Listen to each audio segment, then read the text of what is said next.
On en était où déjà ? Ah oui, j'ai fait un système de pivot qui va pas pour la tourelle de la pelleteuse. Bah c'est pas grave, on recommence.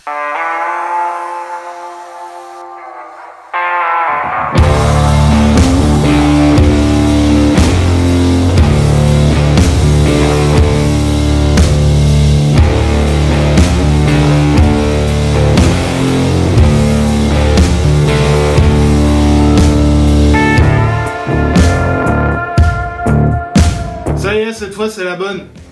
Un bout de tube de vin, un carré de tôle, mon roulement, une pièce ici et le châssis de la pelleteuse qui vient là.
J'ai décidé de refaire les manettes qui étaient trop rapprochées l'une de l'autre et ça gênait pour passer les mains.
Comme j'arrive pas à me décider sur la position du siège, je décide de faire en sorte qu'elle soit réglable.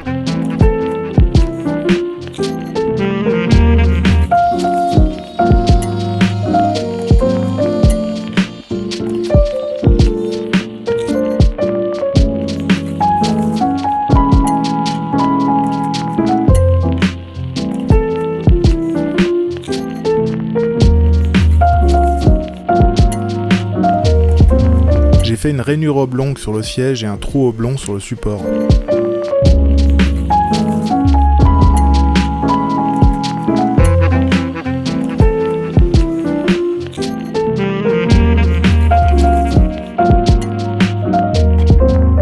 J'insère un boulon sur lequel va coulisser la rainure du siège.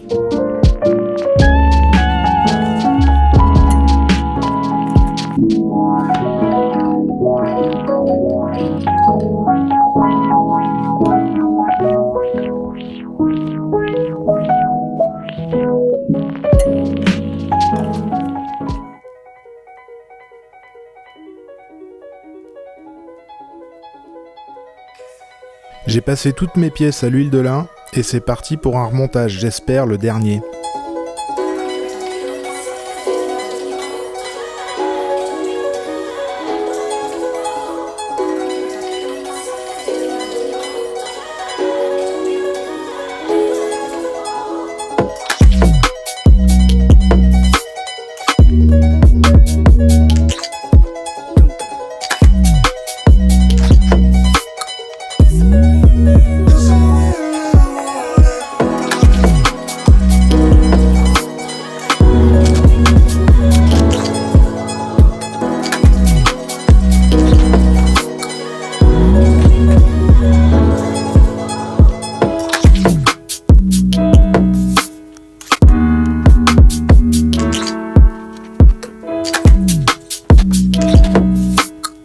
À ce moment-là, je suis plein d'espoir et je me dis que dans 1 heure à tout casser, je vais pouvoir livrer l'engin à son conducteur.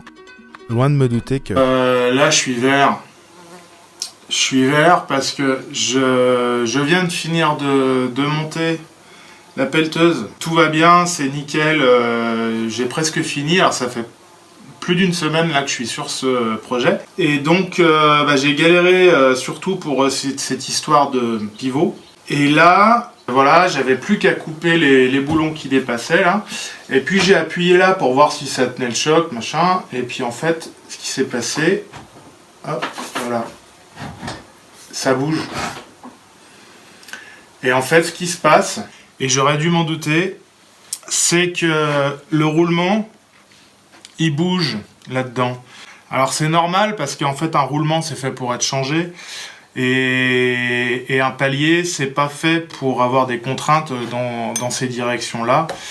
C'est fait pour avoir des contraintes uniquement comme ça. Donc voilà, je sais pas ce que je vais faire. Là, je suis vert là. Ouais, on a compris, ouais. Bon, c'est carrément même pire que ce que je disais parce que en fait, le palier, il est carrément fait pour que le roulement se déplace à l'intérieur. C'est pas pour le changer, en fait. C'est simplement que, voilà, c'est comme une rotule, en fait. Voilà, j'ai trouvé ça chez moi, j'étais content, mais en fait, c'est pas la pièce qu'il me fallait. Là, je repense à la commande d'origine et je me dis, mais pourquoi faut toujours que tu te compliques la vie ? Grâce à mon pote Thomas, j'ai trouvé un tube de diamètre 20 intérieur qui va s'insérer parfaitement sur la tige. J'ai plus qu'à réitérer une opération qui commence à être familière.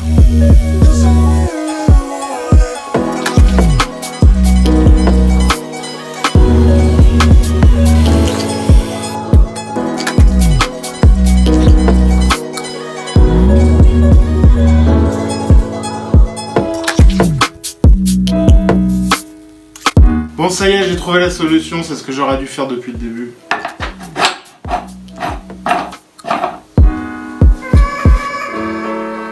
C'est pourtant simple, non ?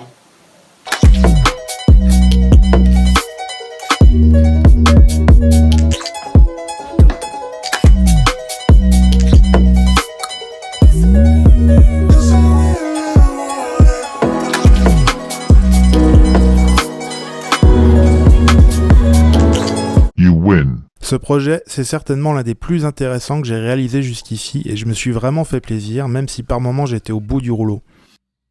Mon erreur, c'est de m'être concentré sur la partie articulation du bras, que je pensais être le plus gros de la conception, en négligeant jusqu'au dernier moment la question de la tourelle que je pensais résoudre sans problème. Après une semaine intense, ma récompense, c'est ça. Pour la petite histoire, Abel et sa sœur sont des fidèles spectateurs de mes vidéos et j'en profite pour les remercier ainsi que leurs parents pour cette idée dont j'ai pas vraiment respecté le cahier des charges.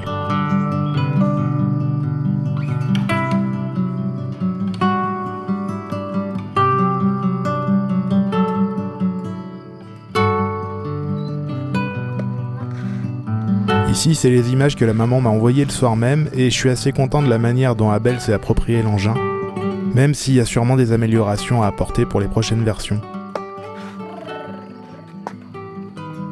C'est bien, c'est bien. Qui l'a fait? Ton papa. Merci gros lapin.